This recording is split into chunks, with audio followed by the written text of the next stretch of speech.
parent of a teen or a young adult with cancer can be a real challenge. You've probably spent the past few years at least renegotiating your boundaries, and your child seeking increasing degrees of independence and control over their own lives and their own actions. And a cancer diagnosis may significantly change those boundaries and those needs, with a lot of teens and young adults with cancer needing a lot of help for a period of time. You're not the only family for whom that's a challenge. It's true for everyone.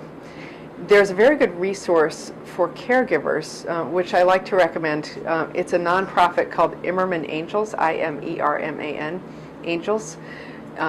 They can introduce you one-on-one to another caregiver of a patient with a similar diagnosis and of a similar age to the person that you're caring for.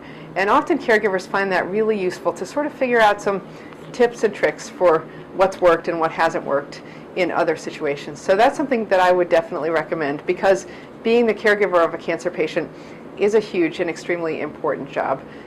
One thing that sometimes happens, particularly with teenagers, is some pretty significant developmental regression where teens start to want their parents to do everything for them, and the parents, being as worried as they are about their teen with cancer, often agree to this. I think it's very important to maintain your family routine as much as you can, and to expect some degree of independence from all teenagers going through their cancer treatment. If at all possible, they should know their medicines, they should know when they're going to take them. Although it's fine to negotiate whatever setup you want for who's going to be responsible for appointments and who's going to be responsible for the actual taking of each medication and that kind of thing. So every family's different, every relationship is different, and this is a challenging period that hopefully with good communication you'll get through.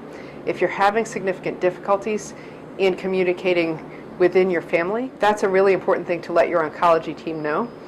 Often cancer centers will have great resources, psychologists and social workers and others who have seen this very same thing a lot of times before, and they can help you get through it.